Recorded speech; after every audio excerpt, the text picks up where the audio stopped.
आता आपण उगत वार पलटवार संदर्भातल्या टॉप 9 बातम्या। शरद पवारांच्या डोक्यात मुख्यमंत्री पदासाठी उद्धव ठाकरेंचा चेहरा नाही। टीव्ही9 मराठीच्या महासंकल्पमध्ये फडणवीसांचं विधान। सर्वेतून काँग्रेसने ठाकरेंना जागा दाखवली, फडणवीसांची टीका। मला असं वाटतं की पवार साहेबांच्या डोक्यात कोणाला मुख्यमंत्री करायचं हे जवळजवळ शिस्त आहे की त्यांच्या डोक्यात जे 3-4 चेहरे असतील त्याच्यामध्ये उद्धवजींचा चेहरा नाही। सीएम पदासाठी भाजप वरिष्ठांच्या मनातही फडणवीसांचं नाव नाही। आदित्य ठाकरेंची फडणवीसांवर टीका। देवेंद्र फडणवीस असं म्हणाले की पवारांच्या मनामध्ये 3 नावं निश्चित आहेत, मात्र त्या 3 नावांमध्ये उद्धव ठाकरे यांचं नाव नाही, फडणवीस साहेब पण नाही आणि असं त्यांचे पण जे वरिष्ठ आहेत त्यांच्या पण मनात नाहीये। सत्ता दिली तर मराठ्यांना ओबीसीतून आरक्षण देऊ असं पवारांकडून आश्वासन घ्या। टीव्ही9च्या महाराष्ट्राचा महासंकल्पमधून फडणवीसांचं जरांगेंना आव्हान।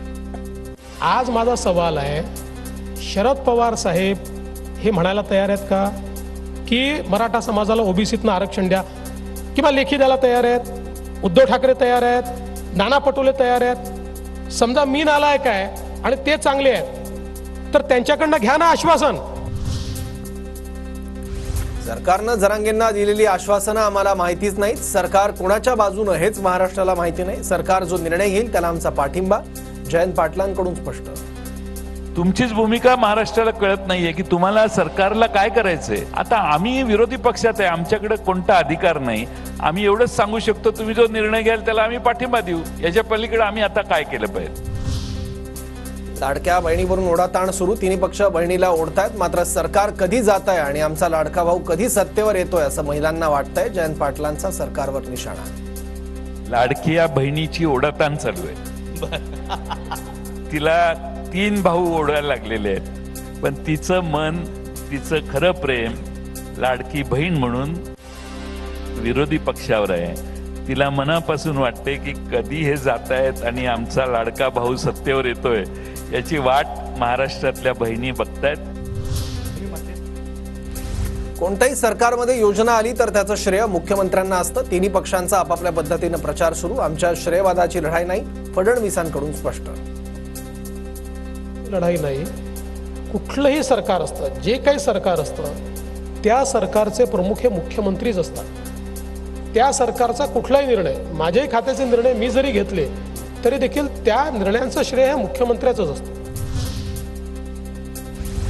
मालवण पुतळा प्रकरणातून लक्षात आलं, सरकारकडून प्रत्येक गोष्टीत भ्रष्टाचार सुरू। शिवरायांचा पुतळा उभारण्यासाठी जयदीप आपटेला फक्त 26 लाख मिळाले, बाकी पैसे कुणाच्या खिशात गेले हे समोर येणं गरजेचं। जयंत पाटलांची मागणी। मालवणला जो पुतळा कोसळला त्या ठिकाणी ज्यांनी तो पुतळा केला त्या पुतळा करणाऱ्या शिल्पकाराचा अनुभव नव्हता, तरी देखील त्याला पैसे दिले गेले। आता मी एक मगाशीच माहिती घेत होतो की त्याला नक्कीच किती पैसे मिळाले, 26 लाख रुपयेच त्याला मिळाले। मालवणमधील पुतळा कोसळल्याप्रकरणी विरोधकांनी राजकारण केलं। जोडे मारो आंदोलन मवियाला शोभत नाही, देवेंद्र फडणवीसांचा हल्लाबोल। या प्रकारे त्यांनी जोडा मारो आंदोलन शोभतंय? कोण मारतायत जोडे? इतके खेटर मारो तुमचे आंदोलन झालं नाही, इतके मोठे नेते हे त्या ठिकाणी ज्या प्रकारे हातात चप्पल घेऊन आणि हे करतायत, आम्हाला काय फरक पडणार आहे? त्यांनी जनता त्यांना दाखवेल त्यांची जागा, पण शोभत नाही हो अशा प्रकारचं इतकं खालचं आंदोलन करणं। राज्यातील सरकारचा शेवट जवळ आलाय। बदलापूर घटनेत कायदा सुव्यवस्था राखण्यात सरकारचं अपयश, तर मालवणची घटना सरकारमधील भ्रष्टाचाराचं उदाहरण। नाना पटोलेंची टीका।